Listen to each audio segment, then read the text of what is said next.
हाँ भाई, good evening, Radhe Radhe.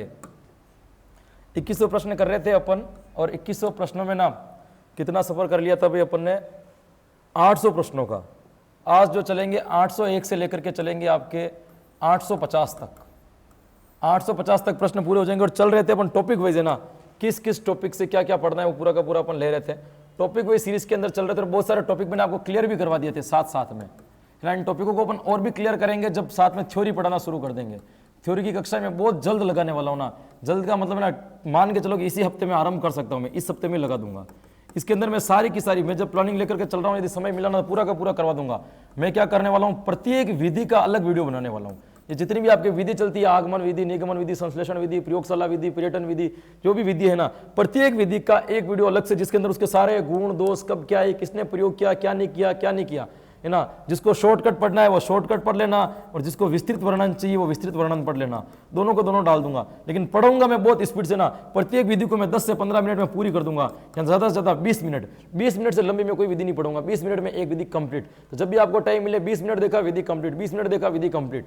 उसके बाद में जो थ्योरी की क्लासें लगेगी वो पूरी क्लास वाइज अलग अलग लगेगी। जैसे मैंने मापन मूल्यांकन पढ़ाया तो मापन मूल्यांकन की पूरी अलग लगा दी। सीसी पढ़ा रहा हूं तो सीसी पूरी की पूरी अलग लगा दी। अब जरूरी नहीं है कि भाई ये लाइव आएगी कि रिकॉर्डेड आएगी, जैसे भी आएगी रिकॉर्डेड भी आ सकती है, तो आप रिकॉर्डेड भी देख लेना। और मेरी चाहे कैसे भी आए ना, लाइव आए चाहे रिकॉर्डेड आए, कोई मतलब नहीं है ना। लाइव भी आ जाएगी तो क्या है, कमेंट तो मैं किसी के पढ़ता नहीं हूँ, और रिकॉर्डेड भी आ जाएगी ना, तभी मैं कमेंट किसी के नहीं पढ़ता हूँ। तो दोनों बात मेरे लिए एक जैसी, कर लाइव भी आ रहा हूँ तो आपके लिए वो रिकॉर्डेड जैसी है।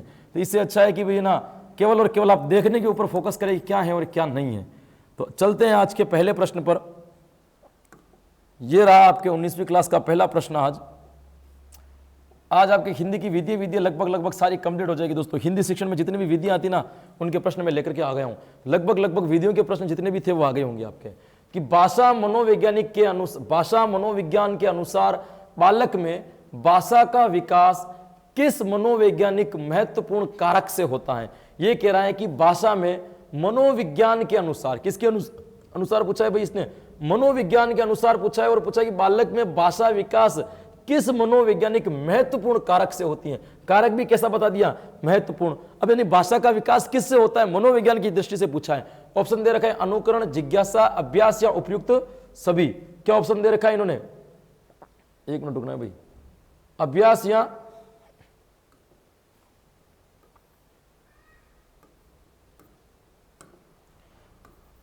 मार करके क्या हो गया। ऑप्शन दे रखा है अनुकरण, जिज्ञासा, अभ्यास या उपयुक्त सभी। क्या ऑप्शन दे रखा है, उपयुक्त सभी। तो अब आप लोग क्या करेंगे भी, अनुकरण से भी भाषा सीखते हैं, जिज्ञासा भी भाषा सीखते हैं, अभ्यास से भी भाषा सीखते हैं। किस पे क्लिक कर दोगे आप, उपयुक्त सभी पे कर दोगे। तो उपयुक्त सभी पर नहीं करना है दोस्तों। भाषा मनोविज्ञान के बारे में पूछ रहा है, ये पूछ रहा है कि भाषा मनोविज्ञान के अनुसार बालक भाषा का विकास किस मनोवैज्ञानिक महत्वपूर्ण कारक से करता है। भाषा का विकास बालक के अंदर कैसा होता है, वे अनुकरण करने से होता है, जिज्ञासा करने से होता है, या अभ्यास से होता है। दोस्तों मैं आपको बात बताऊं, जो मनोविज्ञान के अनुसार पूछे ना, भाषा मनोविज्ञान के अनुसार बालक का विकास भाषा करने के लिए सबसे महत्वपूर्ण कारक कौन सा है दोस्तों, तो वो महत्वपूर्ण कारक जो होगा ना, वो आपका अभ्यास होगा दोस्तों। जिज्ञासा अलग बात है ना, जिज्ञासा भाषा सीखने के लिए बालक तत्पर होता है, वो जिज्ञासा होती है। और ये पूछ रहा है मनोविज्ञान के अनुसार बालक में भाषा विकास किस मनोवैज्ञानिक महत्वपूर्ण कारक से होता है। तो मनोविज्ञान तो यही मानती है कि जो व्यक्ति जिसका जितना अभ्यास करेगा उस चीज की भाषा उसकी क्या होगी, अच्छी होगी। आपको हिंदी आती है, आप हिंदी कितनी बोलते हो, कितना अभ्यास करते हो, कितने नए शब्दों का ग्रहण करते हो, आपकी हिंदी अपने आप क्या हो जाएगी, अच्छी हो जाएगी। तो मनोविज्ञान के अनुसार इसने पूछा है ना, इसके आधार पर क्या हो जाएगा आपका सी उत्तर सही हो जाएगा। आज मैं जितने भी प्रश्न लाया हूं ऐसी टाइप के, खाली लैंग्वेज बदलने वाले प्रश्न है। देखना आगे वाला प्रश्न आएगा लगभग ऐसा होगा, लेकिन उत्तर अलग निकल जाएगा। देखिए अगला प्रश्न, ये रहा अगला प्रश्न। भाषा है, क्या पूछा इसने, भाषा है सामाजिक उपागम, अभिव्यक्ति का उपागम या विचार का उपागम। सिंपल सी बात है भाई, सामाजिक उपागम भी है। समाज में आप जितना भी काम करते हो भाषा के माध्यम से करते हो, नॉर्मल सी बात है। पूरे अपने अभिव्यक्ति का उपागम बिल्कुल है, इसके द्वारा तो आप अभिव्यक्ति देते हो। विचार उपागम, आपके मन में जो विचार आते हैं ना, वो भी भाषा के आधार पर ही आते हैं। ये बात तय है भाई, आपको अगर हिंदी भाषा आती है ना, तो आपके अंदर जो विचार उत्पन्न होंगे वो भी कैसी भाषा में होंगे, हिंदी में होंगे। ऐसा नहीं हो सकता कि आपको भाषा हिंदी आती है और आपके अंदर जो विचार आएंगे ना वो जर्मन भाषा में आ जाए या अंग्रेजी भाषा में आ जाए, ऐसा कभी नहीं होगा। जो भाषाएं आपको आती हैं तो आपके अंदर विचार भी उसी भाषा के उत्पन्न होंगे। तो सामाजिक उपागम, अभिव्यक्ति उपागम और विचार उपागम, तीनों के तीनों आंसर क्या हो जाएंगे इसके, सही। तो इसका सही उत्तर होगा भाई उपयुक्त सभी। यह रहा आपका अगला प्रश्न। बालक में भाषा का जन्म, देखो प्रश्न पूछ लिया इसने, बालक में भाषा का जन्म निम्न में से किस कारक से होता है। पहले पूछा था भाई मनोवैज्ञानिक कारण क्या है विकास का, अब इसने पूछा है कि बालक में भाषा का जन्म वो के वो ऑप्शन, जो जिज्ञासा अनुकरण अभ्यास, ऑप्शन के अंदर भी कोई चेंजेस नहीं, वो के वो प्रश्न भाई। तो अब देख रहे हैं जिज्ञासा अनुकरण अभ्यास वो के वो ऑप्शन उपयुक्त सभी। अब आप क्या करोगे, ये पूछ रहा है भाई जन्म कब होता है, बालक भाषा सीखने के लिए तत्पर कैसा होता है, कब उसको लगता है कि मुझे भाषा सीख लेनी चाहिए, ये तब होता है जब भाषा के अंदर बालक की क्या जगती है, जिज्ञासा। जब तक बालक के अंदर जिज्ञासा नहीं आएगी ना तब तक वो नहीं सीखेगा। आपने देखा होगा भी छोटे छोटे जो बालक होते हैं घर में, जो 3 या 4 महीने के आसपास में चले जाते ना, उन बच्चों को आप देखना, वो बच्चे ना ऑटोमेटिक ऐसे ध्वनि निकालते हैं अंदर से। उनको ऐसा लगता है घर में जैसे बड़े लोग बोल रहे हैं ना, हम भी बोल रहे हैं, हमारी बात भी जारी है। लेकिन धीरे धीरे उनको पता चल जाता है कि हम जो बोल रहे हैं ना वो शब्द नहीं है, ये शब्द हमें सीखने पड़ेंगे। बच्चे बात तो करते हैं, अपनी आवाज में करते हैं बात, आपको अच्छा भी लगता है, आप खुश भी होते हो कि कुछ ना कुछ बोल रहा है, बोल नहीं रहा है भाई, उसके अंदर जिज्ञासा उत्पन्न हो गई है, किसकी, भाषा जानने की, क्योंकि सब लोग बोलते हैं मुझे भी बोलना है। तो ये जिज्ञासा, बालक के अंदर जो भाषा का जन्म होता है ना वो जिज्ञासा से होता है, अनुकरण और अभ्यास से नहीं होता है। मनोविज्ञान कहता है कि बालक अभ्यास से सीखता है, जन्म कहां से होता है, जिज्ञासा से होता है। देखो हल्का सा प्रश्न में चेंज किया और उत्तर तक चेंज हो गया, ये होता है भाई शिक्षण विधियों के अंदर। एक बालक में भाषा उपागम के लिए, एक बालक में भाषा उपागम के लिए महत्वपूर्ण है, एक बालक के अंदर भाषा उपागम यदि करवाना है उसके लिए महत्वपूर्ण क्या होगा। अब इसने ना तो मनोवैज्ञानिक लगाया ना नाम जन्म लगाया, अब पूछ रहा है कि महत्वपूर्ण क्या होगा भाई, जिज्ञासा, अनुकरण, अभ्यास या उपयुक्त सभी। देखिए बालक जिज्ञासा उत्पन्न नहीं होगी तब तक वो नहीं सीखेगा, अनुकरण करेगा तभी भाषा उसके अंदर जाएगी, अभ्यास करेगा तब भाषा में श्रेष्ठता आएगी। ऑप्शन के हिसाब से देखें तो उत्तर सही क्या हो रहा है, महत्वपूर्ण। प्रश्न को वापस पढ़िए, प्रश्न कह रहा है एक बालक में भाषा उपागम के लिए महत्वपूर्ण है, ये तीनों चीजें महत्वपूर्ण है दोस्तों। अनुकरण भी करना पड़ेगा, अभ्यास भी करना पड़ेगा और बालक के अंदर जिज्ञासा उत्पन्न भी करनी पड़ेगी। इसका उत्तर सही होगा डी। तो 3 तरह के ऑप्शन आए और तीनों बार एक जैसे ऑप्शन थे और तीनों बार उत्तर क्या निकल गए, अलग। प्रश्न चेंज, उत्तर चेंज, इसलिए पहले प्रश्नों की लैंग्वेज समझो। इसलिए मैं आपको बार बार कहता हूं ना, आप मुझे डाउट प्रश्न भेजने से पहले 2 बार प्रश्न को पढ़ लेना, फिर आपको अगर सेटिस्फेक्शन नहीं लगे ना उसके बाद में प्रश्न भेजा करोगे सर इसमें कोई ना कोई दिक्कत है। ये देखिए अगला प्रश्न, हिंदी भाषा राजभाषा बनी थी। ये प्रश्न एक बार पहले भी आया था और थोड़ी मुझे मिस्टेक हो गई थी, मैंने बताया भी था। हिंदी भाषा राजभाषा बनी थी 14 सितंबर 1949, 14 सितंबर 1950, 14 सितंबर 1948, 14 सितंबर 1951। आज मैं आपको बताता हूं 14 सितंबर 1949 सही उत्तर क्या हो जाएगा आपका, 14 सितंबर 1949। इसीलिए 14 सितंबर को हिंदी दिवस भी मनाया जाता है दोस्तों। कौन सा दिवस मनाया जाता है भाई, हिंदी दिवस भी इसी दिन मनाया जाता है 14 सितंबर 1949 के अंतर्गत। इसमें क्या हुआ, बाधा की संविधान की बात करें दोस्तों तो 341 से लेकर के 351 तक। पहले मैंने ये जब पढ़ाया था ना भाई प्रिंट में ना 341 की जगह पे 141 शब्द कहता, मैंने वही आपको बता दिया था। मैंने हालांकि आगे वाली क्लास में चेंज भी करवाया है। तो 341 से लेकर के 351 तक, कहां तक भाई, 341 से लेकर के 351 तक भारतीय संविधान के अनुच्छेद में भाषा की बात लिखी हुई कि कौन सी भाषा होगी, किसको राजभाषा बनाया जाएगा, किसको संविधान में स्थान दिया जाएगा, किसको नहीं दिया जाएगा। भाषा के संदर्भ में जितनी भी व्याख्या कर रखी है ना वो कहां कर रखी है, 341 से लेकर के 351 के मध्य कर रखी है। अब हिंदी की बात करें तो दोस्तों 343 के अंदर बता रखा है कि भारत की जो भाषा राजभाषा होगी ना वह हिंदी होगी। किसके अंदर बता रखा है, 343 के अंदर। इससे भी अगर ज्यादा ऑप्शन पूछा ना 343 में भी ए सही होगा, 343 ए या 343 एक सही उत्तर क्या होगा, 343 ए या 343 एक। यदि ऑप्शन में 343 भी दे रखा है और 343 ए दे रखा है ना तो फिर आप 343 ए को सही करना, 343 को मत करना। लेकिन कई बार जब प्रश्न आया था केवल 343 ही था, तो ये दोनों में याद रखना भाई। एक अनुच्छेद और भी है 343 बी, ये 343 ए 343 बी, इसके अंदर एक लाइन और भी लिखी हुई है कि भारत की जो राजभाषा हिंदी होगी ना उसकी सहायक राजभाषा अंग्रेजी होगी, सहायक राजभाषा अंग्रेजी होगी। ये किसमें लिखा हुआ है तो दोस्तों याद रखना ये 343 बी में लिखा हुआ है। तो इसके हिंदी के बारे में बात करें दोस्तों ध्यान रखना 341 से लेकर के 351 तक संविधान में भाषा क्या है संदर्भ में बात की गई है दोस्तों। 343 ए के अंदर कहा गया है कि भारत की जो अपनी जो राजभाषा होगी वो कौन सी होगी, हिंदी होगी। और 343 बी में कहा गया है कि राजभाषा की जो सहायक भाषा होगी ना वो कौन सी होगी, अंग्रेजी होगी। अभी तक है ना भारत के संविधान के अंदर टोटल 22 भाषाओं को क्या मिल चुका है, स्थान मिल चुका है। 22 भाषाएं जो है ना संविधान में अपना स्थान बना चुकी हैं, जो कोई उसमें से बहुत सारी भाषाएं तो राजभाषा के रूप में भी चलती है। तो याद रखना भैया ना ये इतना सा संक्षिप्तीकरण उसका। अब पूछ रहा भाई हिंदी भाषा की राजभाषा बनी थी भाई 14 सितंबर 1949। क्या उत्तर है भाई 14 सितंबर 1949। देखिए अगला प्रश्न, ऐसे ऑथेंटिक प्रश्न आते नहीं है, इसलिए मैं प्रश्न सीरीज में भी कम लाता हूँ। भाई कंफ्यूजन भी होता है कभी कभी ना, प्रिंट वाले से यदि कोई मिस्टेक होगी ना, उसने डेट गलत छाप दी ना, तो अपन को भी कभी कभी गलत पढ़ानी पड़ जाती है। याद उस वक्त आ गया तो ठीक है, नहीं आया तो गलत पढ़नी पड़ेगी ना। ऐसे ऑथेंटिक प्रश्न आपके सीधे सीधे पॉइंट प्रश्न आते भी कम है। ऐसा कभी नहीं पूछा जाता है किस सन में क्या हुआ क्या नहीं हुआ। शिक्षण विधि में प्रैक्टिकली प्रश्न पूछे जाते हैं। टीचर को ये थोड़ी जानना है कि हिंदी भाषा कब आई थी, वो तो ये जानना चाह रहा है आपसे कि आप हिंदी भाषा पढ़ा कैसे सकते हो। ऐसे प्रश्न आएंगे आपसे, क्योंकि शिक्षण विधियों का मतलब क्या होता है, शिक्षण कैसे कराया जा सकता है। और शिक्षण विधियों में ऐसा थोड़ी पूछा जाएगा कि राजभाषा कहाँ से आई थी और कहाँ से नहीं आई थी, बहुत कम, नहीं के बराबर चांस है। लेकिन फिर भी अपन को है ना संभावना नहीं छोड़नी, इसलिए बता दिया था मैंने। हम लोग भाषा व्यवहार को निरंतर बनाए रख पाते हैं, इसके लिए सर्वाधिक महत्वपूर्ण है। हम लोग जो भाषाओं की बात करते हैं, जो भाषाओं का जो व्यवहार है, ये लंबे टाइम तक बनाए रख सकते हैं। इसके पीछे महत्वपूर्ण कारण क्या है, ऐसा मुख्य कारण क्या है जिसके द्वारा अपना व्यवहार बना हुआ रहता है, कि भाषा का व्यवहारिक होना, भाषा का गतिशील होना, भाषा का बिंब बनना, या भाषा में विचार आना। दोस्तों ये तीनों भी ठीक है, ये तीनों ऑप्शन भी लगभग सही है, लेकिन इसका जो सही आंसर होगा ना वो क्या होगा, भाषा का बिंब बनना। हम लोग भाषा के व्यवहार को निरंतर बनाए रख पाते हैं, इसका सबसे बड़ा कारण यही है कि भाषा का बिंब बनता है। सुनते हो तो श्रव्य बिंब बनता है, देखते हो तो दृश्य बिंब बनता है, भावनाएं आती तो भाव बिंब बनता है, विचार बिंब बनता है। तो जैसे जैसे आपके दिमाग में जो जो चीज आएगी ना, दृश्य बिंब, आपने किसी को देखा और सुना, दृश्य बिंब बनेगा, केवल सुना श्रव्य बिंब बनेगा। तो बिंब के कारण अपना जो विचार है ना वो निरंतर लंबा रहता है। दोस्तों आप एक व्यक्ति की आवाज पहचानते हो, ये आवाज उस व्यक्ति की है, ये भी बिंब का लेना देना है। तो ये ना भाषा के अंतर्गत जो मेन है ना वो क्या है भाई, आपके बिंब है। ये बिंब क्या होता है ना, कभी फुर्सत में आपको लंबे से पढ़ाएंगे, इसकी क्लास लगाएंगे बिंब क्या होता है।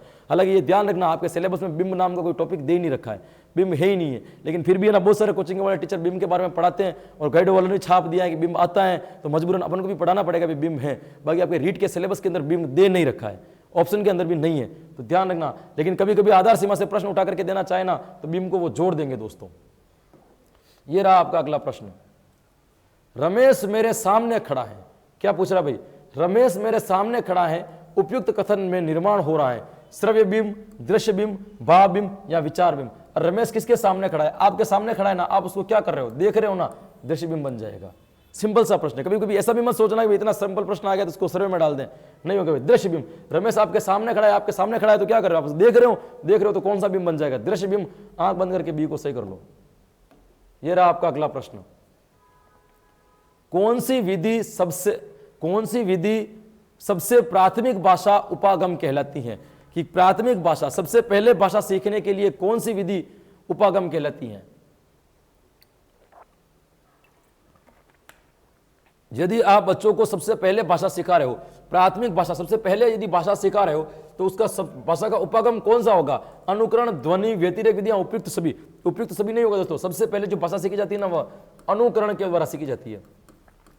प्राथमिक जो भाषा सीखी जाती है ना, किसके द्वारा सीखी जाती है, अनुकरण के द्वारा। तो इसका जो सही उत्तर होगा ना ए होगा, क्योंकि बच्चा कहाँ रहता है, समाज के सापेक्ष रहता है, समाज के सापेक्ष रहता है ना। जो ध्वनि वनि तो कान में जाना आम बात है भाई, ये तो व्यवहारिक गुण हो गया। लेकिन अनुकरण के द्वारा जो शब्द बालक जो बोलना सीखता है ना, वो किसके द्वारा सीखता है, अनुकरण के द्वारा। कैसा वो अनुकरण कर रहा है, जैसा आप घर के अंदर बोलोगे वैसा आपका बच्चा क्या करेगा भाई, बोलना सीख जाएगा। तो इसका सही उत्तर जो होगा ना वो कौन सा होगा, आपका अनुकरण विधि। ये लीजिए आपका अगला प्रश्न।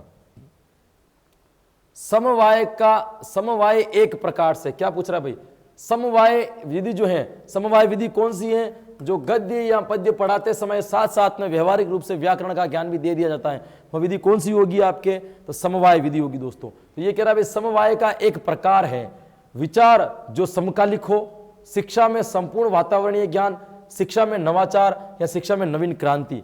ये नवाचार और नवीन क्रांति नहीं है दोस्तों, विचार जो समकालिक हो, नहीं विचार वैसे विचार नहीं जो तुरंत उत्पन्न हो रहे उसी वक्त के हो, समकालिक हो नहीं। शिक्षा में संपूर्ण वातावरणीय ज्ञान, इसका जो मेन उद्देश्य है वो क्या है, शिक्षा में संपूर्ण वातावरणीय ज्ञान देना। संपूर्ण वातावरण कैसे, मतलब आप गद्य पाठ पढ़ा रहे हो ना, पढ़ाते पढ़ाते कोई कहानी पढ़ा रहे हो, कहानी पढ़ाते पढ़ाते मान लीजिए कि बीच में आ गया है आपके, कहानी पढ़ाते पढ़ाते बीच में आ गया है आपके कि कोई मान लीजिए कि संधि आ गई।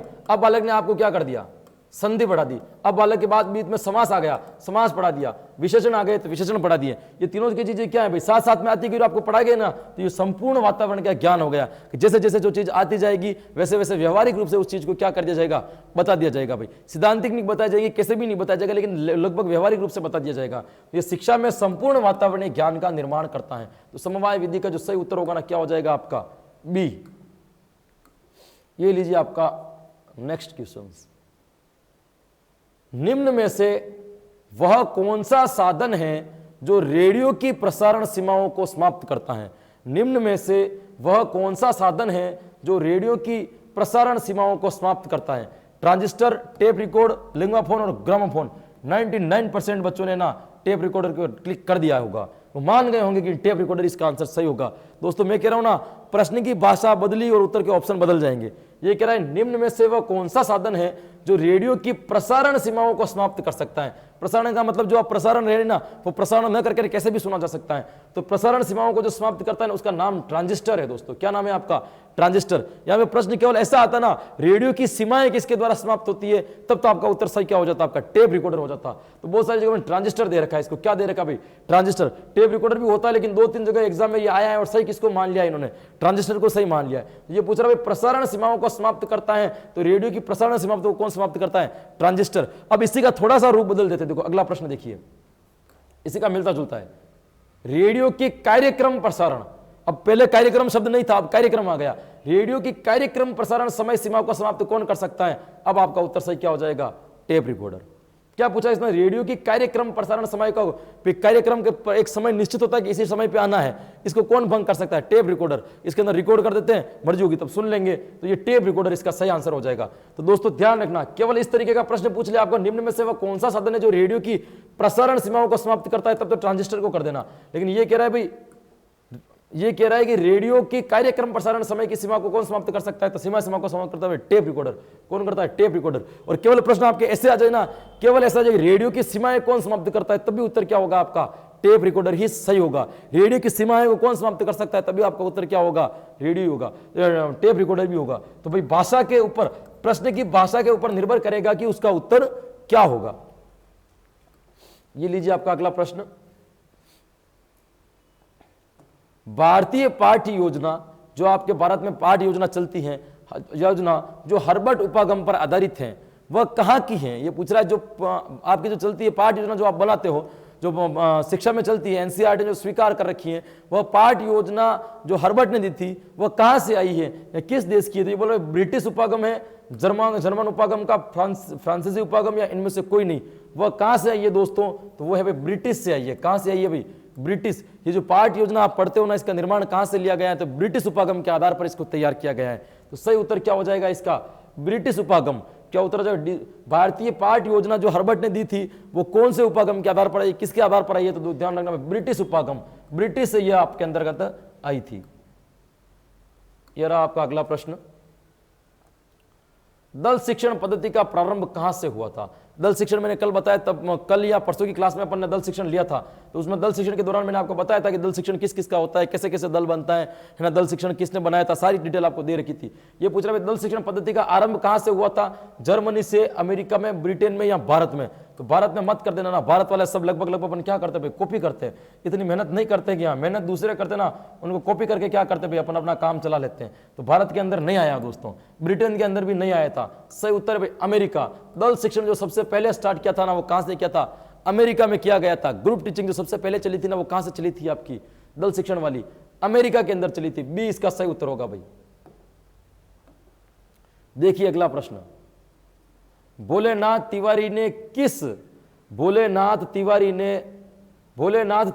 किस विधि को द्वितीय भाषा शिक्षण की सर्वोत्तम विधि कहा है? ये कह रहा है भोलेनाथ तिवारी ने किस विधि को द्वितीय भाषा शिक्षण की सर्वोत्तम विधि कहा है? संवाद विधि, सूत्र विधि, व्याख्यान विधि या व्यतिरेक विधि? दोस्तों में इसका सही आंसर होगा आपका व्यतिरेक विधि। व्यतिरेक क्या होता है भाई? द्वितीय भाषा, दूसरी भाषा जो पढ़ाई जाएगी ना, पहली भाषा के साथ में तुलना करती हुई पढ़ाई जाएगी। पहली भाषा में ये है तो दूसरी भाषा में ये, तो व्यतिरेक विधि दूसरी भाषा के साथ में, पहली भाषा जो आपको आती ना, उसके आधार पर अगर दूसरी भाषा पढ़ाई जा रही ना, तो पहली भाषा के साथ में तुलना करते हुए दूसरी विधि को क्या कर दिया जाएगा? पढ़ा दिया जाएगा। तो भोलेनाथ तिवारी जो हिंदी का एक शिक्षा शास्त्री था दोस्तों, उसने कहा था किस विधि को द्वितीय भाषा शिक्षण की सर्वोत्तम विधि का है? यदि आप द्वितीय भाषा सीख रहे हो, दूसरी भाषा यदि सीख रहे हो ना, उसके लिए जो सबसे अच्छी विधि होगी कौन सी होगी आपकी? व्यतिरेकी विधि। कौन सी होगी भाई? व्यतिरेक विधि। डी इसका सही उत्तर होगा भाई। ये लीजिए आपका अगला प्रश्न। मातृभाषा, क्या प्रश्न कह रहा है भाई? मातृभाषा और सीखी जाने वाली द्वितीय भाषा दोनों भाषा वैज्ञानिक विश्लेषण प्रस्तुत करने हेतु प्रभावी विधि है। ये कह रहा है एक तो आपकी मातृभाषा और सीखी जाने वाली द्वितीय भाषा दोनों का भाषा वैज्ञानिक विश्लेषण प्रस्तुत करने हेतु प्रभावी विधि है। इन दोनों के लिए प्रभावी विधि कौन सी होगी भाई? व्यतिरेकी विधि होगी, व्याख्या विधि होगी, सूत्र विधि होगी या प्रश्नोत्तर विधि होगी? मातृभाषा और सीखी जाने वाली द्वितीय भाषा दोनों का भाषा वैज्ञानिक विश्लेषण प्रस्तुत करने हेतु प्रभावी विधि है। व्यतिरेक, व्याख्या, सूत्र विधि या प्रश्नोत्तर। जहां जहां द्वितीय भाषा की बात आएगी ना दोस्तों, वहां पे व्यतिरेक विधि 99% क्या हो जाएगी आपकी? सही हो जाएगी। ये कह रहा है मातृभाषा जो आप सीखते हो और दूसरी मातृभाषा के द्वारा जो दूसरी भाषा आप सीख रहे हो, दोनों भाषा का वैज्ञानिक विश्लेषण जो किया जाता है ना, कौन सी सही है और कौन सी सही नहीं है, मैंने कहा तुलना करके पढ़ाई जाती है, वैज्ञानिक दृष्टिकोण से तुलना की जाती है। तो किस विधि की जाएगी? आपके व्यतिरेक की विधि की जाएगी। इसका भी सही उत्तर क्या होगा आपके? ए। अरे अपने वीडियो चल रही थी ना, मैंने भाषा शिक्षण की सारी वीडियो के प्रश्न के माध्यम से आपको एक बार तो सोल्व करवा दिए भाई। कौन सी विधि छोटी कक्षाओं के लिए उपयुक्त है भाई? देखिए ये परियोजना विधि, समस्या समाधान विधि, प्रयोगशाला विधि या साहचर्य विधि। ऐसी कौन सी विधि है जो छोटी कक्षाओं के लिए उपयुक्त है? छोटी का मतलब क्या होगा भाई? प्राथमिक कक्षाओं के लिए उपयुक्त है भाई। परियोजना विधि हमेशा बड़े बच्चे, समस्या समाधान विधि, समस्या का समाधान सबसे ना प्राथमिक स्तर के ऊपर वाले बच्चे खोलते हैं। प्रयोगशाला विधि और प्रयोग कहाँ करने ना, छठी में भी प्रयोग नहीं आता, प्रयोग जाता है ना 11वीं 12वीं में जाता है, हल्का फुल्का करवाने लगते हैं, बाकी कॉलेज में जाने के बाद में काम आता है। बाकी साहचर्य विधि, जो संगति विधि, साहचर्य विधि जो है ना, वह छोटी कक्षाओं के लिए सबसे महत्वपूर्ण और सबसे बेस्ट विधि है दोस्तों। सही उत्तर क्या हो जाएगा आपका? डी इसका सही उत्तर हो जाएगा दोस्तों। अब पूछ रहा है साहचर्य विधि का आविष्कार किसने किया था? जो साहचर्य विधि जो प्राथमिक स्तर के लिए अच्छी विधि मानी जाती है, उस विधि का आविष्कार किसने किया था? हर्बर्ट, मोंटेसरी, रेब्रन और हंटर ने। तो दोस्तों पहले ही पता ना, साहचर्य विधि है ना एक भाई खेल विधि का प्रकार है। किसका प्रकार है? एक प्रकार की खेल विधि है, खेल विधि का प्रकार है। इसीलिए तो कहा गया ना ये प्राथमिक स्तर की अच्छी विधि है।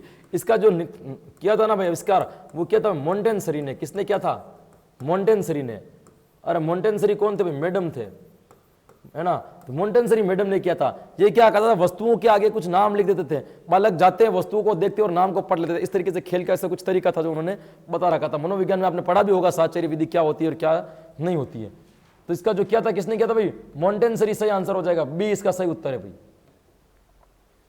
वह विधि जिसमें वस्तुओं के सामने, ये वही उत्तर है, वह विधि जिसमें वस्तुओं के सामने कार्ड रखते हैं तथा बालकों को वस्तुओं के संपर्क में लाया जाता है। यानी वस्तुओं के सामने कार्ड रख देते हैं जिसके ऊपर कुछ लिखा हुआ होता है और बालकों को वस्तुओं के संपर्क में लाया जाता है। बालक वस्तुओं से आकर्षित होते हुए पास में आते हैं और फिर धीरे धीरे क्या करते हैं भाई? उस चीज को पकड़ लेते हैं, उस चीज को समझ लेते हैं और नाम को भी जान लेते हैं। तो उत्तर हो जाएगा वह विधि जिसमें वस्तुओं के सामने कार्ड रखते हैं तथा बालकों को वस्तुओं के संपर्क में लाया जाता है। तो व्यतिरेक विधि, वाचन विधि या साहचर्य विधि, ये साहचर्य विधि है दोस्तों, जहां वस्तुओं के सामने कार्ड लगा दिए जाते हैं, बच्चों को वस्तुओं के संपर्क में लाया जाता है। बच्चे वस्तुएं देखने के चक्कर में क्या करते हैं? कार्ड को भी पढ़ लेते हैं, कार्ड को भी जान लेते हैं, कार्ड के माध्यम से अपने अधिगम को प्रभावी बना देते हैं, अधिगम के विकास कर देते हैं दोस्तों। सही उत्तर होगा आपका सी, ये साहचर्य विधि है दोस्तों। देखो ना कैसे प्रश्नों के माध्यम से विधि क्लियर होती है। शिक्षा के क्षेत्र में वाचन का तात्पर्य है, तो इसका जो सही उत्तर दे देना उसका रीट में सिलेक्शन भी हो जाएगा भाई। ये पूछ रहा भाई शिक्षा के क्षेत्र में वाचन का तात्पर्य है। देखो पढ़कर अर्थ ग्रहण करना, सुनकर अर्थ ग्रहण करना, देखकर अर्थ ग्रहण, उपयुक्त में से कोई नहीं। देखो ध्यान, उपयुक्त में से कोई नहीं होगा दोस्तों। देख करके और सुन करके अर्थ ग्रहण है ना, आप व्यवहारिक रूप से भी कर सकते हो, कई कारण से कर सकते हो। शिक्षा के क्षेत्र में आपने यदि ज्ञान प्राप्त है, शिक्षा के क्षेत्र में केवल और केवल एक ही महत्व होता है कि बच्चा पढ़ ले और पढ़ करके क्या करें? ज्ञान को ग्रहण कर ले। तो ये पूछ रहा है भाई शिक्षा के क्षेत्र में वाचन का क्या तात्पर्य है? तो शिक्षा के क्षेत्र में वाचन का एक ही तात्पर्य है, बच्चा पढ़ करके अर्थ ग्रहण करेगा। भाई आपको अगर कोई शिक्षित बोलता है कि आप पढ़े लिखे हो या शिक्षित हो, तो शिक्षित का मतलब क्या हो गया? कि आपको अंदर इतनी एबिलिटी है कि आप किसी भी चीज को पढ़ करके क्या कर सकते हो? अर्थ ग्रहण कर सकते हो। तो शिक्षा के क्षेत्र में वाचन का एक ही तात्पर्य है कि पढ़ करके अर्थ ग्रहण करना। क्या करना? पढ़ करके अर्थ ग्रहण करना दोस्तों वाचन का कहलाएगा। तो सही उत्तर क्या हो जाएगा आपका? ए सही उत्तर हो जाएगा भाई। ये रहा आपका अगला प्रश्न। निम्न में से किस विधि का प्रयोग अधिकतर कविता शिक्षण के दौरान किया जाता है? कि निम्न में से ऐसी कौन सी विधि है जिसका सर्वाधिक प्रयोग आप किसमें करते हो? कविता या पद्य शिक्षण के दौरान। अनुध्वनि विधि, अक्षरबोध विधि, रसास्वादन या कहानी विधि। दोस्तों ये पूछ रहा है कि विधि का प्रयोग अधिकतर, ज्यादातर उसका किसमें होता है? आपका कविता में होता है, पद्य शिक्षण में होता है। तो नाम से ही पता है भाई पद्य शिक्षण में क्या होता है? रस होता है। क्या होता है भाई? रस होता है, उसको गा करके पढ़ा जाता है, आरोह अवरोह का ध्यान रखा जाता है। और रस का जो स्वाद कराती है वो विधि कौन सी है आपकी? रसास्वादन विधि। कौन सी विधि है दोस्तों? रसास्वादन विधि। ये रसास्वादन विधि जो मुख्य रूप से कविता या पद्य शिक्षण के लिए अधिकतर उपयोग जो इस विधि का किया जाता है वो कहां किया जाता है? आपका कविता शिक्षण के अंदर या पद्य शिक्षण के अंदर किया जाता है दोस्तों। सही उत्तर होगा आपका सी। ये रहा आपका अगला प्रश्न। एक समान, ये भी अच्छा प्रश्न है भाई, एक समान उच्चरित होने वाले शब्द निम्नांकित में से किस विधि में एक साथ सिखाए जाते हैं? एक समान उच्चरित होने वाले ऐसे शब्द जो सुनने में एक जैसे लगते हैं, जिनका उच्चारण स्थान भी लगभग एक जैसा होता है, एक तरीके से उच्चरित होते हैं, ऐसे शब्दों को निम्नलिखित में से किस विधि में एक साथ सिखाए जाते हैं? अनुध्वनि विधि, अक्षरबोध विधि, संगति विधि या ध्वनि साम्य विधि। इन तीनों को काट दो दोस्तों, ये तीनों नहीं होंगे भाई। अनुध्वनि विधि नहीं होगी, है ना। अनुध्वनि का मतलब अनुकरण करना केवल ध्वनि का। अक्षरबोध विधि देख करके पहचाना, संगति साहचर्य खेल विधि के अंदर। ध्वनि साम्य विधि इसका सही उत्तर होगा दोस्तों। कौन सा होगा? ध्वनि साम्य मतलब समान ध्वनि वाले शब्द, साम्य का मतलब समान ध्वनि वाले शब्दों का अध्ययन। समान एक जैसे शब्द जो बोले जाते हैं उनको, जैसे वन बन, ये एक जैसे बोले जाने वाले शब्द, लगभग इनका उच्चारण एक जैसा है। तो ऐसे शब्दों में अंतर कर पाना, एक शब्द जो उच्चरित होने वाले शब्द है ना, उनको किस विधि के द्वारा एक साथ जोड़ करके सिखाया जाता है? सही उत्तर होगा भाई आपका ध्वनि साम्य विधि, डी इसका सही उत्तर होगा भाई। ये रहा आज का आपका अगला प्रश्न। द्विभाषी पद्धति के प्रवर्तक माने जाते हैं। द्विभाषी विधि के प्रवर्तक माना जाते हैं doctor Ramkrishna Gopal Bhandarkar, C J. Dodson, Watson या रूसो। भाई रूसो ने अपने कोई विधि में नहीं दिया था ना, वॉटसन भी नहीं है। इन दोनों में से एक है। रामकृष्ण गोपाल भंडारकर नहीं है, इसने दोनों व्याकरण अनुवाद विधि दी थी। कौन सी विधि दी थी? व्याकरण अनुवाद विधि दी थी, जिसे हम भंडारकर विधि भी कहते हैं। सही उत्तर जो होगा ना, क्या हो जाएगा आपका? सी.जे. डॉडसन। क्या उत्तर हो जाएगा आपका? सी.जे. डॉडसन हो जाएगा भाई। सही उत्तर क्या होगा आपका? सी.जे. डॉडसन। द्विभाषाई पद्धति प्रवर्तक माना जाते हैं। द्वितीय भाषाई विधि जो भाषा शिक्षण में दी थी, किसके द्वारा दी गई है? सही उत्तर होगा आपका सी.जे. डॉडसन। यह रहा आज का आपका अगला प्रश्न। निम्न वीडियो के प्रश्न ऐसे ही है भाई। वीडियो के प्रश्न इतने पूछे भी नहीं जाते। मैंने कितनी बार आपको कह दिया ना, वीडियो के प्रश्न इतने नहीं, शिक्षण से जितने प्रश्न आते हैं ना, उतने प्रश्न केवल वीडियो से नहीं आते हैं। लेकिन वीडियो की जानकारी होनी जरूरी है भाई, किस विधि के अंदर क्या है और किस विधि के अंदर क्या नहीं है। इसीलिए मैं आपको कह रहा हूं कि मैं प्रत्येक विधि का अलग अलग वीडियो बना करके आपके ऊपर डाल दूंगा, ताकि आपको आराम से कोई टेंशन नहीं। जैसे जैसे आपको टाइम मिले ना, 5-10 मिनट कहीं भी चलते हुए ना, कोई जरूरी नहीं है लाइव आना। जैसे आप भी आज, मुझे पता है ना, आप बहुत सारे लोगों ना मुझे होली की शुभकामनाएं दे रहे होंगे, मुझे पता है। लेकिन बता दो ना भाई, होली की शुभकामनाएं, तो होली है तो हम भी अपने घर रह रहे होंगे ना, आपको लाइव पढ़ा नहीं रहोगे। तो इस वक्त ना जो आपकी क्लास चल रही होगी ना, वो कैसी होगी? रिकॉर्डेड होगी। मैंने पहले ही बता दिया ना, कुछ क्लासेस आपकी लाइव आएगी, कुछ क्लासेस कैसी आएगी आपकी?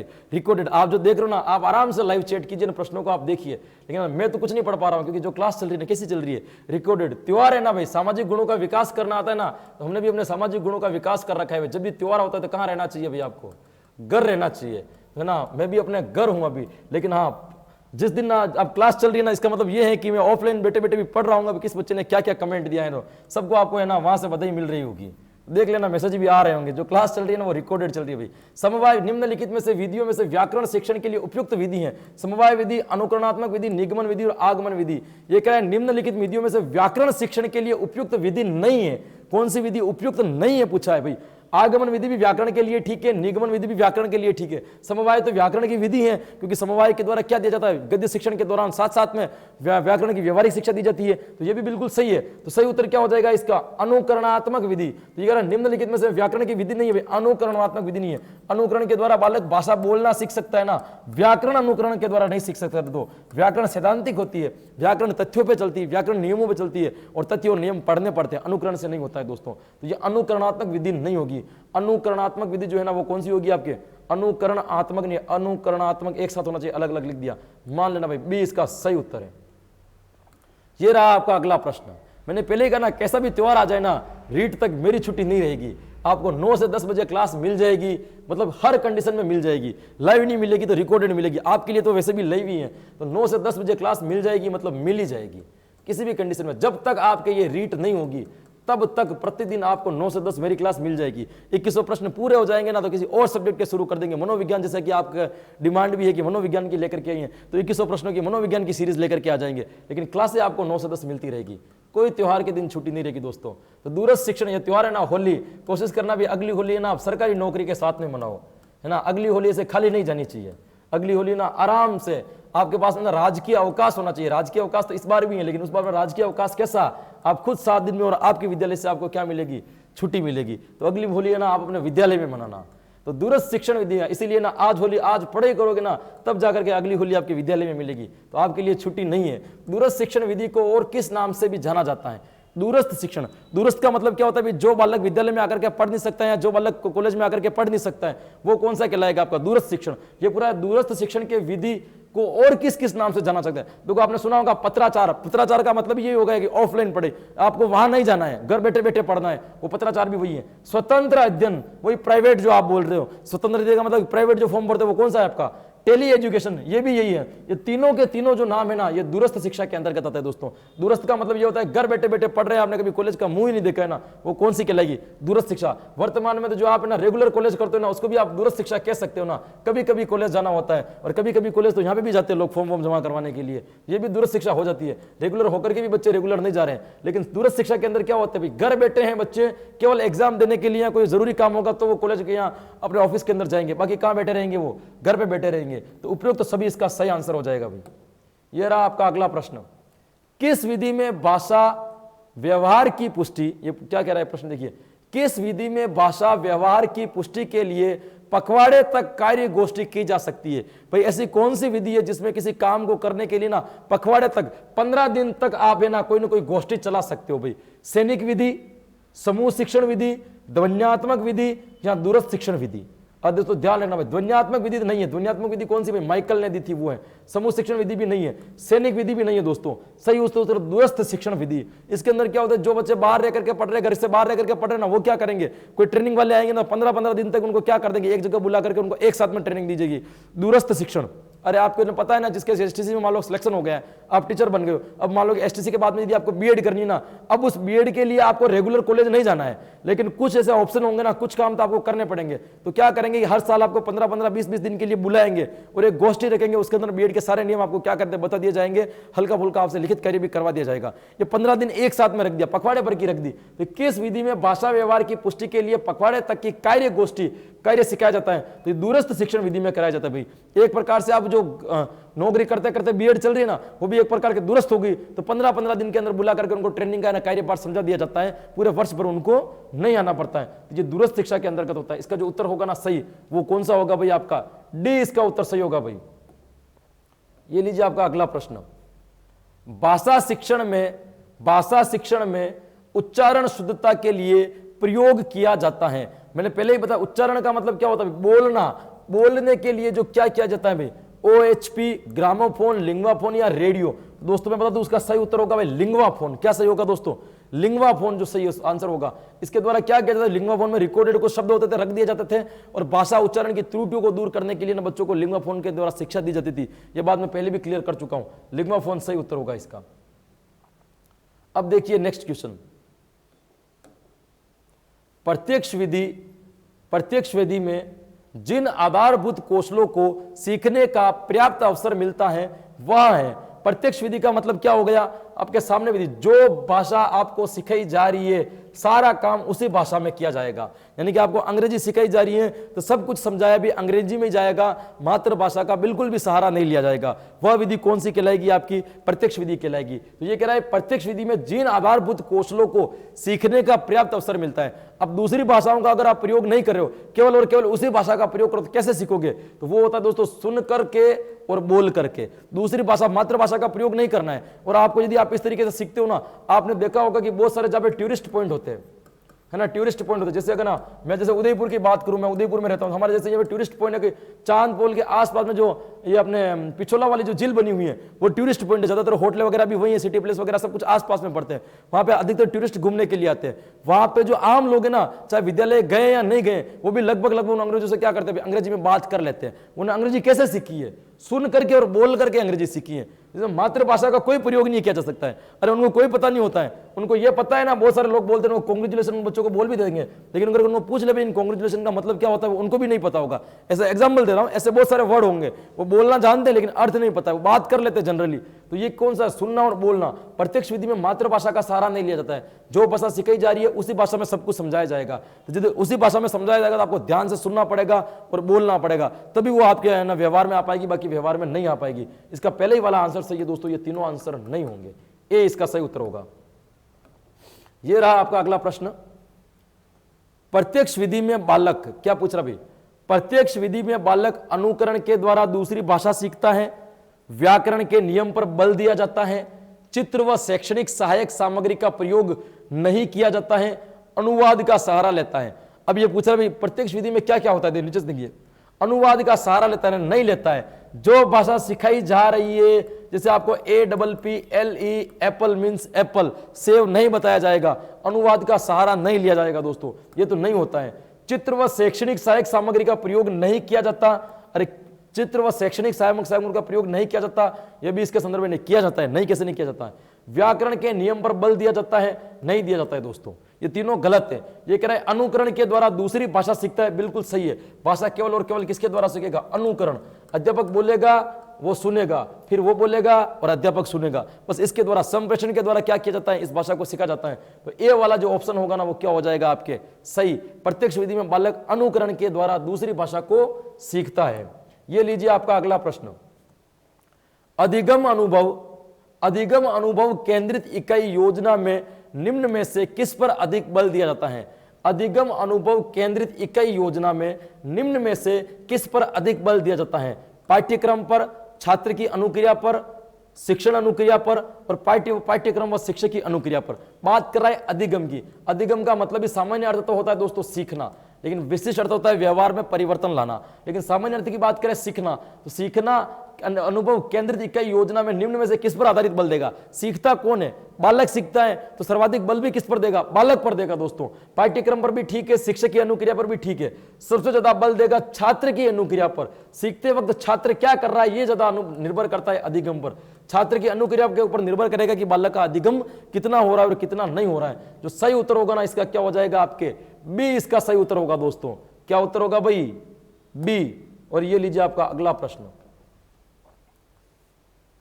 कौन सी विधि उदाहरण द्वारा प्रारंभिक व्यवहार का आधार और शिक्षण की प्राकृतिक विधि मानी जाती है। कौन सी विधि उदाहरण द्वारा प्रारंभिक व्यवहार, पहले उदाहरण दिया जाएगा, वहां से प्रारंभिक व्यवहार स्टार्ट किया जाता है, का आधार और शिक्षण की प्राकृतिक विधि मानी जाती है। प्राकृतिक मतलब प्रकृति के द्वारा, है ना, प्रकृति का कोई न कोई संबंध होगा। तो प्रत्यक्ष विधि तो क्या कर रहा है, उसी भाषा में सिखाई जा रही है। साहचर्य विधि खेल के द्वारा सिखाई जा रही है। संवाद विधि केवल वाद विवाद। सही उत्तर क्या हो जाएगा आपका, प्रदर्शन विधि। क्या हो जाएगा आपका, प्रदर्शन विधि। आप जो चीज डिस्प्ले करते हो ना वह एक उदाहरण के रूप में प्रस्तुत करते हो कि कोई चीज नहीं समझ में आ रही थी, इसको डिस्प्ले के माध्यम से प्रदर्शन द्वारा समझा जाता है। प्रारंभिक व्यवहार का आधार और शिक्षण की प्राकृतिक विधि भी मानी जाती है, क्योंकि इसमें कुछ वस्तुएं ऐसी हो ना, प्रदर्शन आप ना प्राकृतिक वस्तुओं का भी प्रदर्शन कर सकते हो, हाथ से बना करके भी चित्रों का प्रदर्शन कर सकते हो, तो प्राकृतिक विधि भी इसको कहा जाता है। सही उत्तर जो होगा ना इसका क्या होगा, प्रदर्शन विधि। प्रश्न आया हुआ है सेकंड ग्रेड में, तो याद रखना भाई कौन सी विधि उदाहरण द्वारा प्रारंभिक व्यवहार का आधार और शिक्षण की प्राकृतिक विधि मानी जाती है। सही उत्तर होगा आपका प्रदर्शन विधि। कौन सी विधि होगी भाई आपकी, प्रदर्शन विधि। अब आप लेवल की बात करते हो ना दोस्तों, ध्यान रखना सेकंड ग्रेड के प्रश्न पढ़िए आप, वैसे प्रश्न आपके कभी भी नहीं आएंगे आपके शिक्षण, क्योंकि सेकंड ग्रेड में जो प्रश्न आते हैं ना वह अधिकतर शिक्षण विधियों पर आते हैं। किस पर आते हैं दोस्तों, विधियों पर आते हैं। जबकि रीड के अंदर जो अभी तक प्रश्न आ रहे हैं ना वो केवल और केवल शिक्षण से ज्यादा आ रहे हैं, विधियों का सहारा कम लिया जा रहा है। तो विधियों के सर्वाधिक प्रश्न कहां आते हैं, सेकंड ग्रेड में आते हैं। तो कभी कभी कहते हैं भाई लेवल वाले क्वेश्चन लाओ गुरुजी, तो लेवल वाले प्रश्न सेकंड ग्रेड में पूछे जाते हैं दोस्तों। वहां पे केवल और केवल विधि का, जैसे अभी ये प्रश्न आया था ना भाई, ये प्रश्न सेकंड ग्रेड का था, तो कितना कंफ्यूजन वाला प्रश्न है। कौन सी विधि उदाहरण द्वारा प्रारंभिक व्यवहार का आधार और शिक्षण की प्राकृतिक विधि मानी जाती है, ये रीड में आ जाएगा ना, बच्चों को हवा ही नहीं लगेगी क्या है इसके अंदर। तो सही उत्तर क्या है आपका, प्रदर्शन विधि ना। प्रश्नों का लेवल मत देखो, आप अपना लेवल देखो कि कितना आ रहा है। व्याख्यान विधि का केंद्र बिंदु होता है। व्याख्यान विधि, व्याख्यान का मतलब क्या होता है भाई, केवल भाषण दे रहे हैं और बच्चे सुन रहे हैं। इसमें केंद्र बिंदु क्या होता है, छात्र, अध्यापक, पाठ योजना या शामपट। दोस्तों इसमें केंद्र बिंदु बालक नहीं होता है, इसमें जो केंद्र बिंदु होता है वो कौन होता है? अध्यापक। व्याख्यान विधि के अंदर अध्यापक मेन होता है, क्योंकि बालक तो क्या होता है, केवल और केवल सुनते हैं। सबसे ज्यादा सक्रिय कौन रहता है? अध्यापक रहता है। बोलता कौन है? अध्यापक बोलता है। तो इसका जो केंद्र बिंदु भी होगा ना, वह कौन होगा? आपका अध्यापक होगा भाई। सही उत्तर जो होगा इसका क्या हो जाएगा? आपका अध्यापक। बी इसका सही उत्तर होगा भाई। यह रहा आपका अगला प्रश्न। निम्न में से कौन सी विधि शिक्षक केंद्रित है? निम्न में से कौन सी विधि शिक्षक केंद्रित है? परियोजना विधि, खेल विधि, व्याख्यान विधि या प्रयोगशाला विधि? देखिए, परियोजना विधि में भी बालक स्वयं काम करते हैं। अध्यापक केवल और केवल मार्गदर्शन का काम करता है। अध्यापक इसमें बालक स्वयं ढूंढते हैं। खेल विधि में भी बालक स्वयं करते हैं, इसमें अध्यापक केवल नाम मात्र का होता है। व्याख्यान विधि में मुख्य रूप से अध्यापक ही होता है दोस्तों, बालक इसमें कुछ नहीं करते। जो भी करना है कौन करेगा? अध्यापक करेगा। प्रयोगशाला विधि, हाँ, इसमें भी बालक अध्यापक होगा, लेकिन इसमें भी अध्यापक केवल मार्गदर्शन, निर्देश, आदेश, परामर्श देगा। बाकी काम कौन करेगा? स्वयं बालक करेंगे। तो शिक्षक ये पूछ रहा है, शिक्षक केंद्रित विधि कौन सी है जिसमें मेन रोल शिक्षक का हो? तो मेन रोल जो शिक्षक का होता है ना, वो किसके अंदर होता है? आपके व्याख्यान विधि के अंतर्गत होता है दोस्तों, क्योंकि व्याख्यान विधि में केवल टीचर बोलता है और बच्चों को क्या करना पड़ता है? सुनना पड़ता है। सही उत्तर हो जाएगा आपका सी। ये रहा आपका अगला प्रश्न। प्राथमिक कक्षाओं में व्याकरण पढ़ाने की लाभदायक विधि है। प्राथमिक कक्षाओं में यदि आपको व्याकरण पढ़ानी है ना, तो सबसे अच्छी विधि कौन सी होगी? भाषा संसर्ग विधि, सैनिक विधि, व्याख्यान विधि या प्रदर्शन विधि? ये तीनों विधियां नहीं है दोस्तों, ये तीनों बड़ी कक्षाओं में जाने के बाद में ठीक है, लेकिन भाषा संसर्ग विधि है ना, ये छोटी कक्षाओं के लिए बेहद ही महत्वपूर्ण है। इसमें क्या किया जाता है? भाषा संसर्ग के अंदर भी देखो, मैंने कितनी बार कहा ना, समवाय और भाषा संसर्ग विधि के अंदर ना बहुत कंफ्यूजन है। भाषा संसर्ग का मतलब क्या हो गया भाई? इसमें रचना के आधार पर व्यवहारिक व्याकरण सिखाई जाती है। किसके आधार पर? रचना के आधार पर। जैसे बालक है ना, बालक को केवल ये क आप चल रहे हैं, ये क भी क्या है भाई? हिंदी भाषा की व्याकरण है। ये क क्या अक्षर की आप पहचान कर रहे हो ना, ये क्या है? हिंदी भाषा की व्याकरण है। तो बालक को क बनाना सिखाया जा रहा है ना, ये भाषा संसर्ग विधि के द्वारा सिखाया जा रहा है। रचना के आधार पर व्याकरण की शिक्षा दी जा रही है। यदि बालक को ऐसे सिखाया जा रहा है, ये क आधा और यह मिलकर के क बनाए, ये रचना के आधार पर शिक्षा दी जा रही है दोस्तों। तो रचना ही व्याकरण की जो शिक्षा दी जाती है, व्यवहारिक व्याकरण जिसे हम बोलते हैं, वो भाषा संसर्ग के अंदर दी जाती है। तो गद्य पद्य शिक्षण के दौरान व्याकरण की शिक्षा देना समवाय विधि है। रचना के आधार पर व्याकरण की शिक्षा देना छोटे बालकों के लिए वो भाषा संसर्ग विधि है। तो सही उत्तर क्या हो जाएगा? इसका ए सही उत्तर हो जाएगा भाई। सही उत्तर हो जाएगा इसका ए। अरे बहुत सारे लोग ना भाषा संसर्ग और समवाय में अंतर अभी तक नहीं समझ पाए, तो ध्यान रखना भाई, भाषा संसर्ग विधि अलग है, समवाय विधि अलग है, काम लगभग दोनों का एक जैसा है। यह रही आपकी अगला प्रश्न। किस विधि को पाठ्य पुस्तक विधि भी कहते हैं? सूत्र विधि, समवाय विधि, परियोजना विधि या भाषा संसर्ग विधि? तो मैं बता रहा हूं भाई, समवाय विधि। क्या किया जाता है? समवाय विधि। क्यों कहते हैं? देखिए, आपने देखा होगा भी 6ठी या 7वीं कक्षा में आपने हिंदी, संस्कृत वगैरह कुछ भी पढ़ रहे होंगे ना, तो गृह कार्य के अंतर्गत है ना, बहुत सारे प्रश्न कैसे होते थे? ग्रामर से जुड़े हुए, व्याकरण से जुड़े हुए प्रश्न होते थे। जैसे 2-3 संधि दे दी, कहीं प्रत्यय पूछ लिया, कहीं उपसर्ग पूछ लिया और बाकी प्रश्न पाठ के पूछ लिए। थोड़े बहुत व्याकरण के प्रश्न आते थे। जो वो व्याकरण खंड जो दिया जाता था ना, वो पाठ्य पुस्तक का भाग था। वही तो ये समवाय विधि है कि आपने ये पाठ पढ़ाया है, इसमें अंदर ये शब्द आया है, इसके अंदर ये चीज है, उसको पाठ खत्म होने के बाद में बच्चों को क्या करो? वहीं पर बता दो। ये तो समवाय विधि है। बिना पाठ के लास्ट में जो व्याकरण के प्रश्न पूछे जाते थे छोटी कक्षाओं के अंदर, 6ठी, 7वीं, 8वीं, 9वीं, 10वीं तक, वो कौन सी विधि के आधार पर थे? इस समवाय विधि के आधार पर थे दोस्तों। इस पाठ्य पुस्तक विधि को और किस नाम से जाना जाता है? तो याद रखना भाई, समवाय विधि के नाम से जाना जाता है। बी इसका सही उत्तर होगा। ये लीजिए आपका अगला प्रश्न। शिक्षार्थी बिना गंभीर चिंतन तथा तर्क संगत बोध के ही किस विधि में रटने को विवश होता है? यानी कि ऐसी कौन सी विधि है जिसमें बालक ना तो कोई गंभीर चिंतन करता है, न कोई तर्क करता है और न कोई बोध करता है, सीधा है ना रटने के लिए मजबूर हो जाता है कि और उसके पास में कोई ऑप्शन नहीं है? क्या संवाद विधि, सूत्र विधि, अभिकर्मित अनुदेशन या व्याकरण अनुवाद विधि? व्याकरण अनुवाद विधि में नहीं हो सकता दोस्तों, क्योंकि इसमें ना मातृभाषा में व्याकरण सीखी जाती है। अभिकर्मित अनुदेशन बहुत अलग मामला है इसका। संवाद विधि वाद विवाद वाली है ना। जो सही होगा ना सूत्र, क्या होगा भाई? सूत्र विधि इसका सही उत्तर होगा। सूत्र विधि में क्या होता है भाई? बालक को है ना सूत्र रटा दिए जाते हैं, बस एक नियम बता दिया जाता है, इस नियम के आधार पर तुम्हें ये चीजें ऐसे ऐसे याद करनी है। सूत्र विधि भी है ना, याद रखना भाई, संस्कृत भाषा की विधि। ये कहां से निकली हुई है? संस्कृत से निकली हुई है दोस्तों। संस्कृत में सबसे पहले सूत्र विधि आई थी। ऐसा मत कर देना भाई गणित की है, गणित की भले ही हो सकती है, गणित में भले भी सर्वाधिक उपयोग हो रही होगा, लेकिन इसका जो मेन है ना, मूल जो है वो संस्कृत है दोस्तों, संस्कृत से निकली हुई है। मैंने आपको बताया था, रचना अनुवाद कौमुदी होगी आपकी, है ना, लघु सिद्धांत कौमुदी होगी, ये सारी लिंगानुशासन वगैरह, ये सारे किस पे टिके हुए हैं? सूत्र विधि के आधार पर ही टिके हुए हैं। तो सूत्र विधि संस्कृत की है, और इसके अंदर ना कोई गंभीर चिंतन ना, बिना तर्क के ना बालक केवल और केवल रटने के लिए विवश हो जाता है, तो वह सूत्र विधि होगी भाई। ये लीजिए आपका अगला प्रश्न, निगमन प्रणाली को और क्या कहते हैं भाई?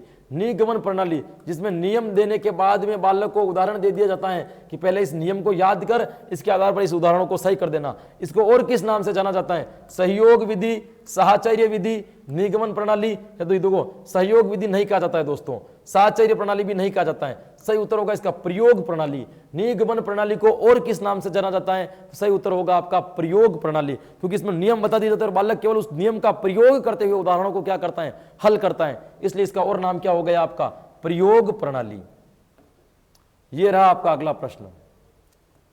प्रोजेक्ट, प्रोजेक्ट यथार्थ जीवन का एक भाग है जो विद्यालय में प्रयोग किया जाता है। यह एक परिभाषा है भाई।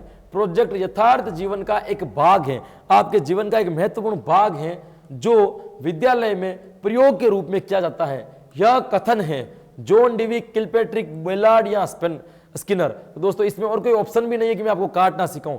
परिभाषा दे रखी, और ये परिभाषा किसने दी है ये पूछा है, तो प्रोजेक्ट विधि के संदर्भ में ये जो परिभाषा दी थी ना दोस्तों, बेलार्ड नाम के शिक्षा शास्त्री ने दी है भाई। किसने दी है?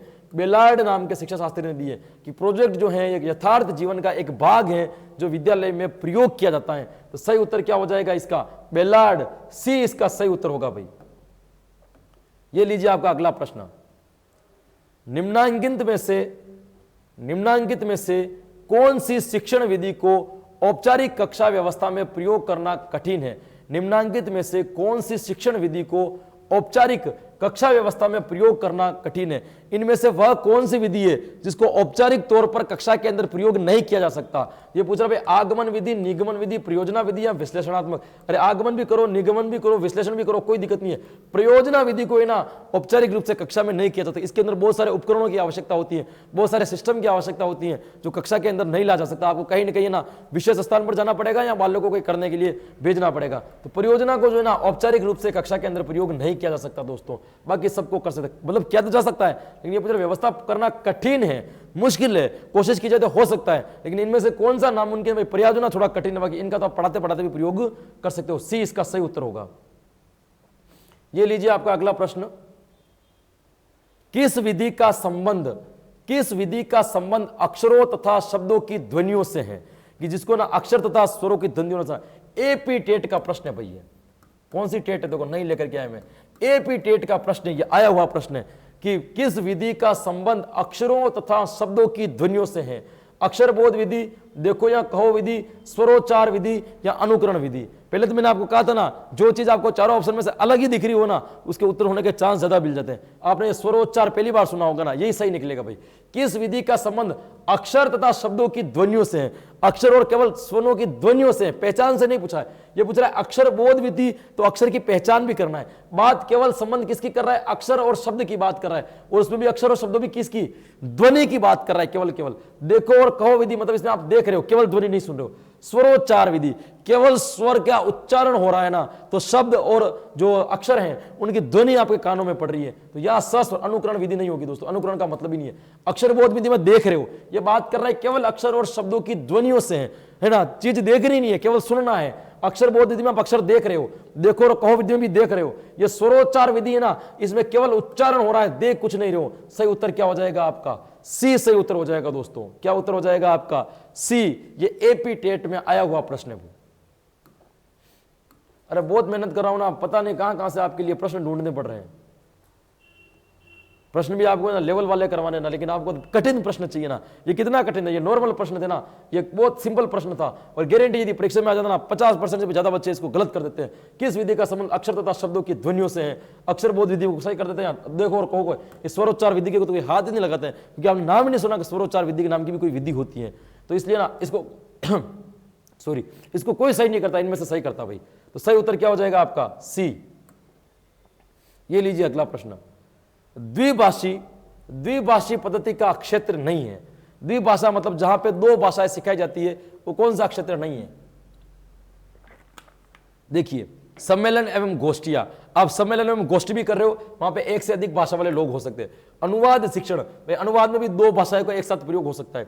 विदेशी भाषा का शिक्षण, ये भी हो सकता है। प्राथमिक कक्षा इसका उत्तर नहीं होगा दोस्तों। इन तीनों में भाषाओं का प्रयोग हो रहा है, इसमें केवल प्राथमिक कक्षा ऑप्शन दे रखा है, प्राथमिक कक्षा नहीं होगा। इसमें नहीं है पूछा है ना, तो सी इसका सही उत्तर हो जाएगा दोस्तों। ये लीजिए आपका अगला प्रश्न। प्रश्न क्या पूछ रहा भाई, सामान्यतः प्रस्तावना का समय होता है, जनरली प्रस्तावना का समय कितना होता है भाई? 5 से 7 मिनट, 5 मिनट, 7 मिनट या उपयुक्त सभी? आप सबको ही पता है भाई प्रस्तावना का समय कितना होता है, 5 से 7 मिनट। कितना होता है भाई? 5 से 7 मिनट। इसमें प्रश्नों की संख्या भी कितनी होती है? 5 से 7 प्रश्नों की संख्या। लेकिन याद रखना भाई, एनसीएफ 2005 के अनुसार यदि पूछे, एनसीएफ 2005 ने भी प्रस्तावना के बारे में बहुत सारे नियम बताए थे। जैसे पाठ की बात करें तो पाठ योजना जनरली 35 से 40 मिनट की होती है, लेकिन एनसीएफ 2012 ने क्या बताई थी? 5 ने बताई थी 45 मिनट की होगी। तो ध्यान रखना भाई, इसमें जो पूछा कि प्रस्तावना का जो समय होता है ना, वो कौन सा हो जाएगा आपके? 5 से 7 मिनट। लेकिन कभी कभी आपको पूछा है कम से कम प्रस्तावना कितने समय की होनी चाहिए? 5 मिनट की। अधिकतम प्रस्तावना कितनी होनी चाहिए? 7 मिनट की। तो यह ऑप्शन है। इसमें सामान्य तो प्रस्तावना का समय होना चाहिए 5 से 7 मिनट की। न्यूनतम यह है, अधिकतम यह है भाई। प्रस्तावना के संदर्भ में असत्य कथन है। इसमें जो बातें लिखी हुई ना, वो प्रस्तावना के लिए कौन सी सही नहीं है, यह पहचानना है आपको। पहली है भाई, प्रस्तावना पूर्व ज्ञान पर आधारित होती है, यह तो बिल्कुल सही है भाई। प्रस्तावना में बालक निरुत्तर होना अनिवार्य नहीं है, यह भी सही है। कोई जरूरी नहीं है कि बालक प्रस्तावना के अंदर निरुत्तर होगा। प्रस्तावना बिना प्रश्नों के भी कर सकते हैं। रुकिए, प्रस्तावनाओं के द्वारा बालक का व्यवहार आयोजित किया जाता है, बिल्कुल सही है। प्रस्तावना के द्वारा बालक को आप रेडी करते हो पढ़ने के लिए, व्यवहार आयोजित किया जाता है, यह सही है। प्रस्तावना में निरुत्तर होना अनिवार्य नहीं है, कोई अनिवार्य नहीं है, कोई जरूरी नहीं है बालक निरुत्तर होगा, है ना। संभावित उत्तर है, बालक ने उत्तर दे दिया फिर भी आप प्रस्तुतिकरण कर सकते हो, ये भी जरूरी नहीं है। ये तीनों तो सही है। ये कह रहा भाई असत्य कथन है, ये असत्य है। प्रस्तावना बिना प्रश्नों के भी कर सकते, नहीं कर सकते हो। प्रस्तावना में एक प्रश्न का भी होना जरूरी है, पर जरूरी है। यदि आप दृष्टांत सुना करके, कहानी सुना करके, कविता सुना करके यदि आप कोई प्रस्तावना कर रहे हो ना, तो कम से कम कितना प्रश्न करना जरूरी है आपको? एक प्रश्न। क्योंकि आपने प्रश्नों के प्रकार पढ़े होंगे ना, तो हमें प्रस्तावना भी एक प्रकार के प्रश्नों का प्रकार है। जब प्रश्नों का प्रकार है तो एक न एक प्रश्न तो आना जरूरी है। तो कम से कम एक प्रश्न तो करना ही है, चाहे कहानी सुनाओ चाहे कविता सुनाओ। एक प्रश्न करके आपको कहां चले जाना है? उद्देश्य कथन पर। यह असत्य कथन है, बिना प्रश्नों के प्रस्तावना कभी नहीं होती। एक अच्छी प्रस्तावना के गुण है, मैंने पहले ही बता रखा ना, एक अच्छी प्रस्तावना के गुण है तारतम्यता, क्रमबद्धता, परिवर्तनशीलता या उपयुक्त सभी। ये तीनों हैं दोस्तों। तारतम्यता का मतलब कहता है जैसे तार आपस में जुड़े हुए होते ना, वैसे आपके प्रश्न जुड़े होने चाहिए। प्रश्नों के अंदर एक क्रमबद्धता होनी चाहिए। प्रश्न परिवर्तनशील होना चाहिए, मतलब पहला प्रश्न अलग टाइप का, दूसरा प्लस अलग टाइप का। भले प्रश्नों में परिवर्तन हो, लेकिन प्रश्नों को जोड़ करके वापिस समरी एक निकलनी चाहिए। इतना ध्यान रखना है आपको। तो परिवर्तनशीलता होनी चाहिए। ये सारे प्रस्तावना के गुण है दोस्तों। पाठ योजना में प्रस्तावना का क्रमांक है। क्या पूछा भाई? पाठ योजना जो बनाते हो ना, उसमें प्रस्तावना कितने नंबर पर आती है? दो ऑप्शन दे रखा है भाई, 3, 6, 4, 5। मैंने इतना लेवल तो पूछा भी नहीं जाएगा। फिर भी ध्यान रखना भाई, प्रस्तावना जो आती है ना, वो 6 नंबर पर आती है। कितने नंबर पर आती है? 6 नंबर पर। नंबर याद रखना हो तो देखो मैं याद करवा देता हूं आपको। पहले नंबर पर आती है आपकी आवश्यक पूर्ति, दूसरे नंबर पर आते हैं आपके उद्देश्य, तीसरे नंबर पर आती है आपकी शिक्षण विधि या प्रविधियों का चयन, चौथे नंबर पर आती है आपकी सहायक सामग्री, पांचवें नंबर पर आती है भाई आपके पूर्व ज्ञान, छठे नंबर पर आता है आपका प्रस्तावना, सातवें नंबर पर आता है आपका उद्देश्य कथन, आठवें नंबर पर आता है आपका प्रस्तुतिकरण, नवें नंबर पर आता है आपका बोध प्रश्न, 10वें नंबर पर आता है आपका मूल्यांकन और 11वें नंबर पर आता है आपका गृह कार्य। ये ना सामान्यतः एक क्रम है, बदलता भी रहता है, लेकिन जनरली आदर्श पाठ योजना का ये लगभग क्रम है। तो ये पूछ रहा है प्रस्तावना कितने नंबर पर आती है? तो ये देखो प्रस्तावना आ रही है यहाँ पे, पहली, दूसरी, तीसरी, चौथी और पांचवी और छठे नंबर पर क्या आ रही है? आपकी प्रस्तावना आ रही है दोस्तों। तो 6 क्रमांक सही होगा। ये रहा आपका अगला प्रश्न। आवश्यक पूर्ति का प्रकरण पर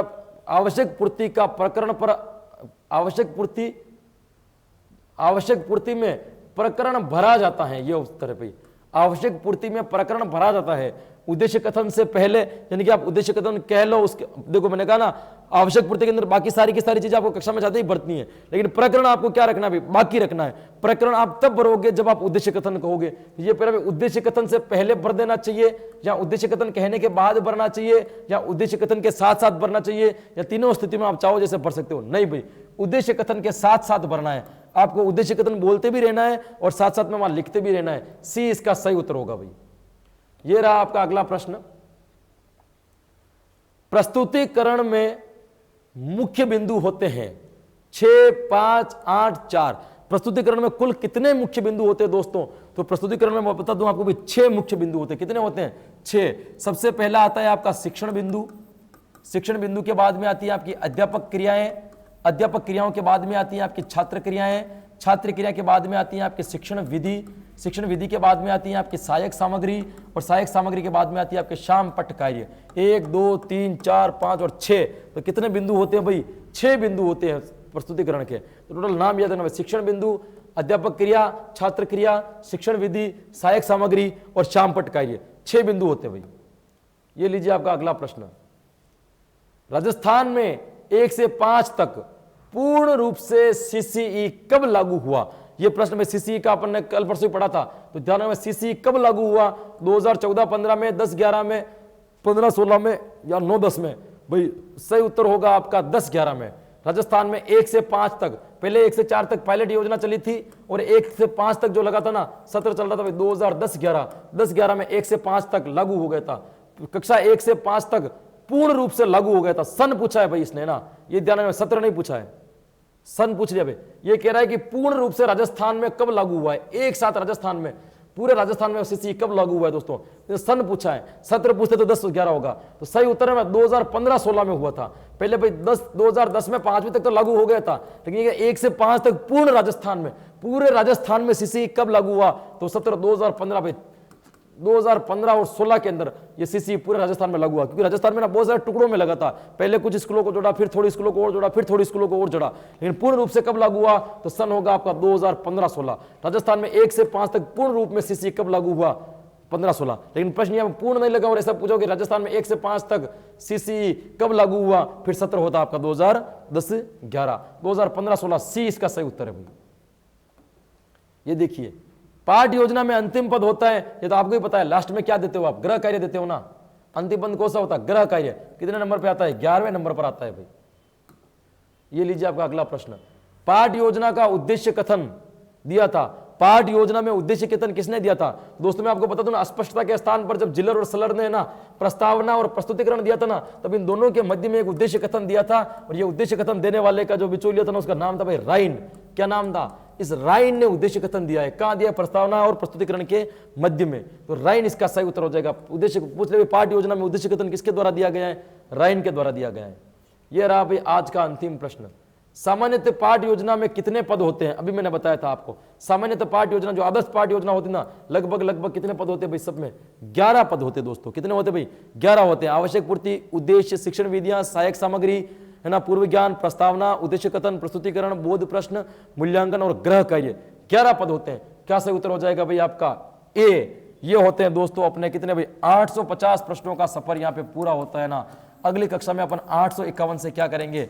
प्रारंभ करेंगे। तब तक आप भी आनंद से रहिए। आप सभी को मंगलमय कामनाएं, और मन से तैयारी करते रहिए। मिलते हैं अगली बार नए प्रश्नों के साथ में। तब तक के लिए भाई राधे राधे।